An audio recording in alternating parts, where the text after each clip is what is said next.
함께 기도드리겠습니다. 아버지 하나님, 오늘도 주의 손 의지하고 살고자 이 첫 시간 주 앞에 엎드립니다.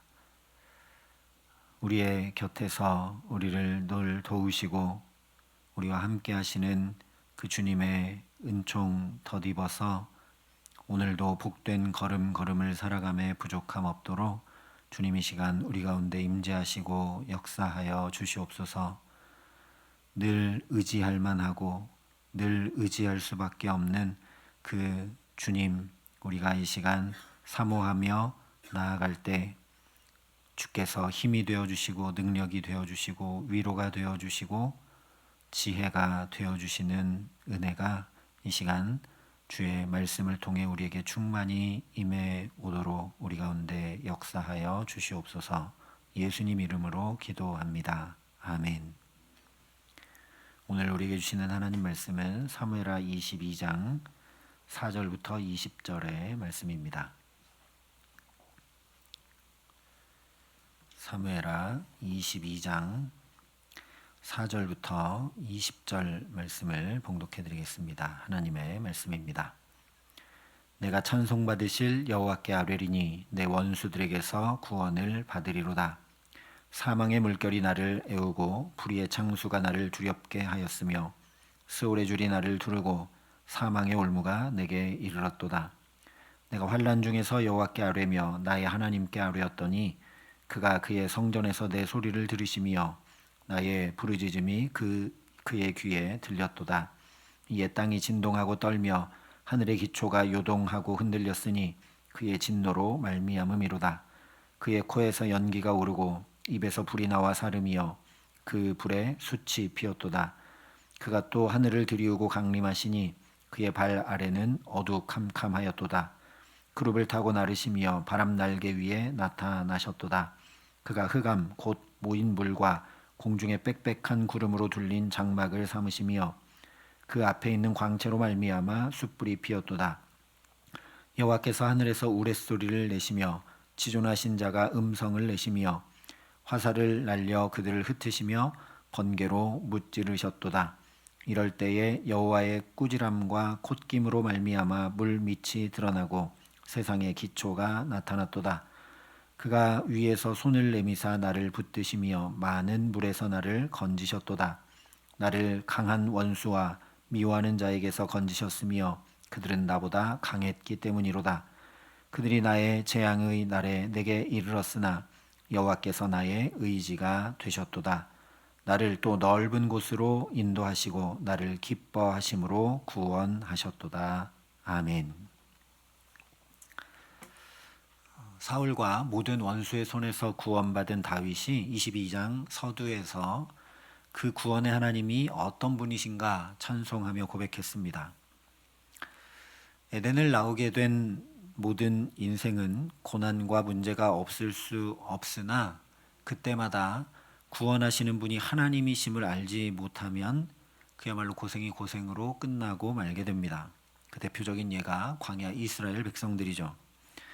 온갖 기적이 매일매일 일어나고 경험되는데도 그것들을 통해 하나님을 아는데 실패하게 되자 광야 40년 고생으로 끝나고 말게 됩니다. 하지만 다윗은 사울에게 쫓겨다니고 심지어 이방 나라로 망명하여 침을 흘리고 미친 척을 할 수밖에 없었던 때에도 그 문제와 어려움이 고생으로만 끝난 것이 아니라 그 가운데 구원하시는 하나님을 더 깊고 풍성히 알아가는 은총을 얻었습니다. 그래서 2절과 3절에 내 하나님 이런 분이다 라고 고백하죠. 여호와는 나의 반석이시요 나의 요새시요 나를 위하여 건지시는 자시요 내가 피할 나의 반석의 하나님이시요 나의 방패시요 나의 구원의 뿌리시요 나의 높은 망대시요 그에게 피할 나의 피난처시요 나의 구원자시라. 한편 부럽습니다. 하나님을 어떻게 이렇게 내 하나님을 어떻게 이렇게 다양하게 풍성하게 그리고 확실하게 고백할 수 있는가.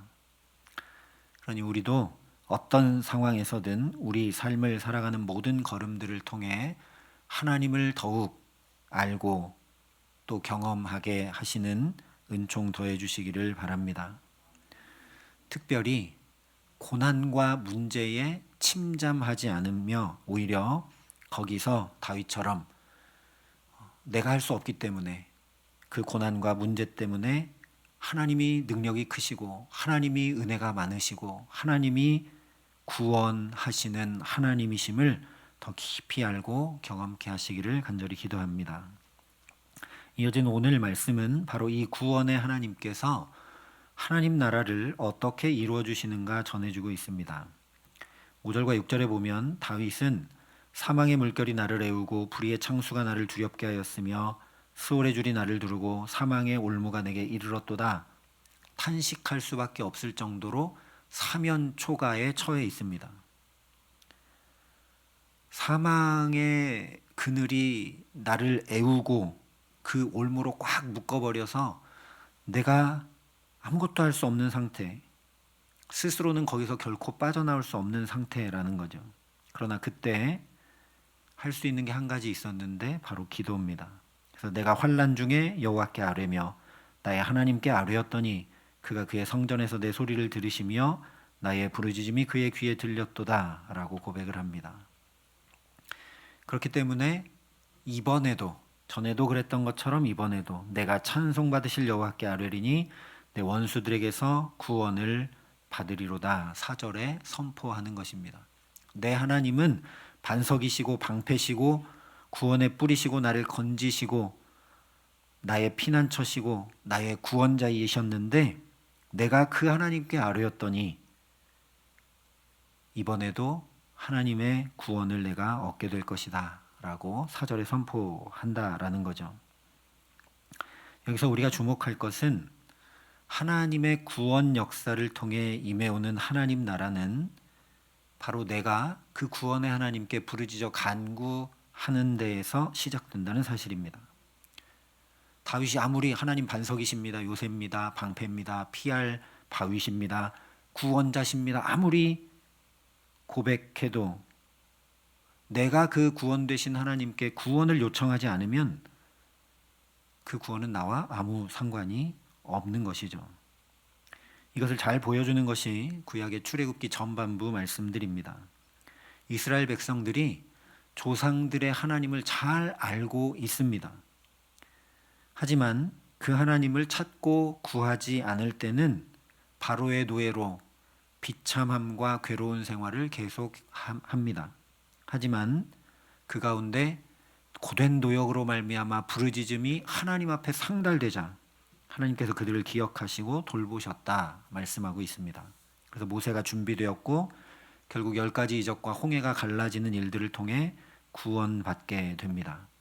이 모든 것은 하나님께 부르짖어 기도한 데서 시작이 되었습니다. 그러니 오늘도 이렇게 첫 시간부터 기도하게 하심이 놀라운 은혜와 복인 줄 믿습니다. 왜냐? 나로 기도하게 하시는 것 자체가 이제 하나님께서 내 문제와 아픔과 어려움에서 건져 구원하시겠다는 증표가 되는 것이기 때문입니다. 기도하지 않을 때는 이스라엘 백성들에게 아무 일도 안 일어났지만 그냥 노예 생활 그대로였지만 기도하기 시작하자, 그들이 부르짖기 시작하자, 그것이 곧 하나님 구원해 주시는 역사로 나타난 것이기 때문입니다. 그러니 기도하기를 쉬지 않도록 마땅히 기도할 것을 아뢰일 수 있도록 주의 성령께서 우리에게 역사해 주시기를 간절히 소망합니다. 출애굽기 이스라엘이 부르짖자 하나님의 구원이 임해왔던 것과 똑같이 오늘 8절부터 16절까지 말씀을 보면 다윗이 하나님께 부르짖자 그의 구원의 하나님께서 친히 임해오셨다라고 쭉 이야기하고 있습니다. 하나님의 코에서 연기가 오르고 입에서는 불이 나오고 우레소리 같은 음성을 내시고 그룹을 타고 내려오시고 화살을 날리시고 번개로 무찌르셨다 등등 이야기하면서 하나님께서 이렇게 임해오시는 것을 매우 생생하고 역동적으로 표현해주고 있습니다. 학자들은 이런 표현에 대해서 신인동형론이라고 설명을 합니다. 그러니까 하나님과 사람이 같은 모양으로 나타나는 것이라고 설명을 하죠. 인간의 신체와 감정을 지닌 존재로 하나님을 묘사하는데 이것을 통해 우리 삶에 실제 관여하시는 하나님을 보여주고 나타낼 때 성경에 등장하는 문학적 표현이 바로 신인 동형론입니다. 여기서 중요한 것은 하나님께서 친히 그렇게 임재하셔서 우리 삶에 관여하시고 구원을 이루신다는 사실입니다. 그냥 하나님이 임해 오시는 게 우리가 우리의 인지로 알 수 없고 어떻게 표현할 수 없으니까 꼭 우리처럼 손도 있고 발도 있고 뭐 탈 것도 타고 이렇게 해서 화살도 쏘고 이러면서 우리처럼 한다고 이해하기 쉽게 얘기하는 정도가 아니라, 하나님 저 멀리 보좌 위에 앉아 계신 분이 아니라 우리와 똑같이 우리 한가운데 임하셔서 우리 삶의 구원을 주시는 분이라는 것을 이렇게 나타내고 있다는 거죠. 이런 하나님의 모습이 극명히 나타난 사건, 바로 예수님께서 우리 가운데 오신 성육신 사건이죠. 그래서 예수님이 우리의 구원이 되시는 것입니다. 이것이 바로 하나님 나라를 이루어 주시는 두 번째 모습입니다. 어디에 별천지를 만들어 두시고 너희가 거기로 와라 이렇게 하시는 것이 아니라 하나님께서 친히 내려오셔서 우리와 똑같이 우리의 삶의 한복판에 함께하여 주심으로 그 삶의 현장에 하나님 나라를 이루어 주신다라는 겁니다. 그래서 예수님을 마태복음에서는 임마누엘, 우리와 함께 하시는 하나님이라 말씀했고, 히브리서에는 우리의 연약함을 동정하지 못하시리가 아니요 모든 일에 우리와 똑같이 시험을 받으시니 라고 말씀한 것입니다.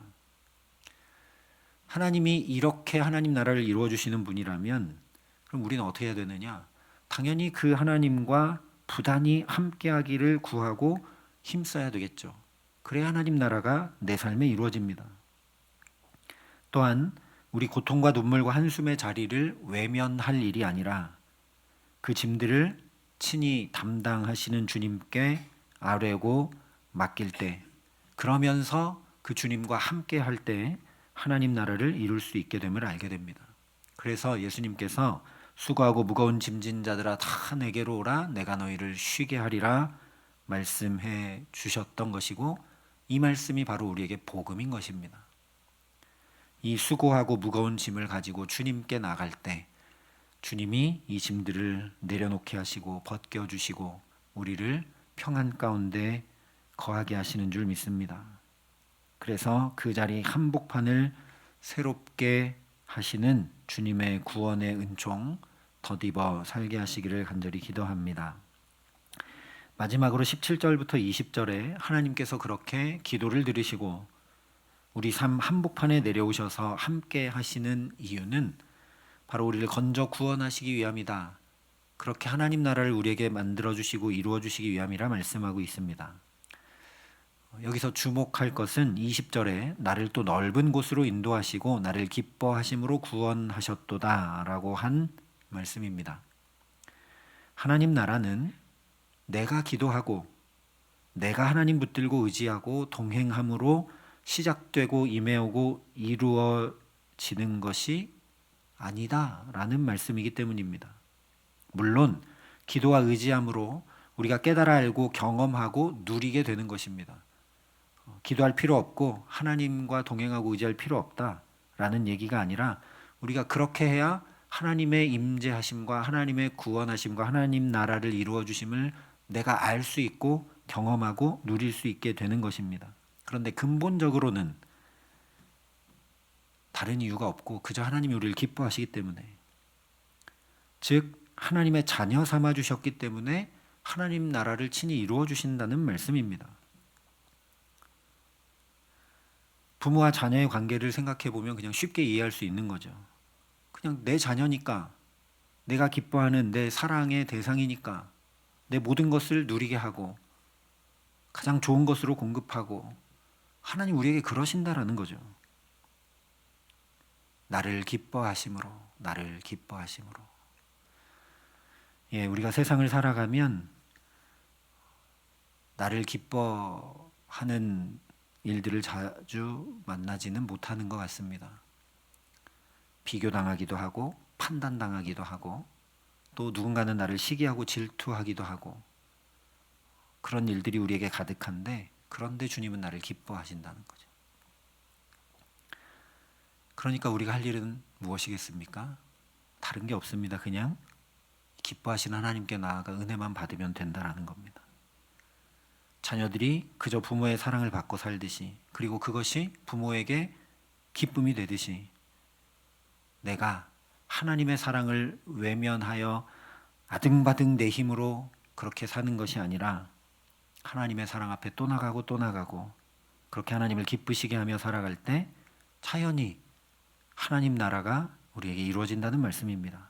그렇기 때문에 히브리서에 그러므로 우리가 흔들리지 않는 나라를 받았은즉 은혜를 받자 말씀한 것입니다. 그리고 이로 말미암아 경건함과 두려움으로 하나님을 기쁘시게 섬기자 말씀을 합니다.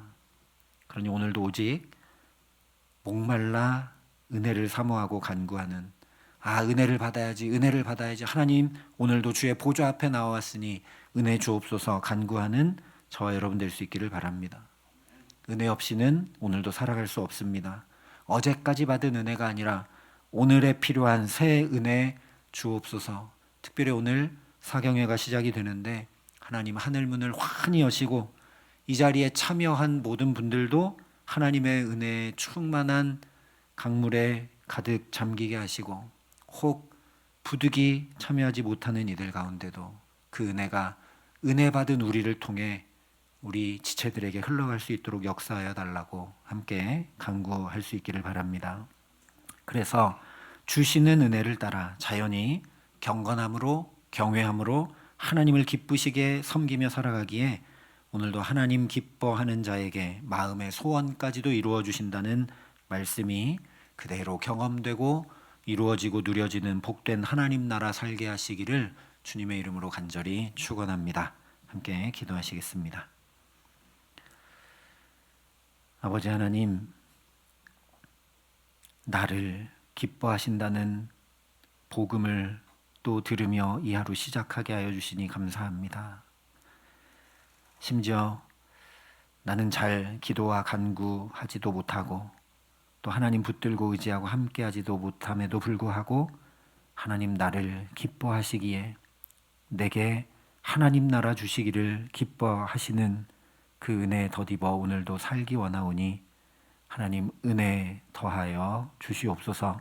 그래서 오늘도 그렇게 하나님의 사랑 잔뜩 받고 하나님 기쁘시게 함으로 살아가기에 마음의 소원까지도 주께서 이루어 주시는 하나님 나라를 걸음걸음마다 살아갈 수 있도록 우리에게 강복하여 주시옵소서.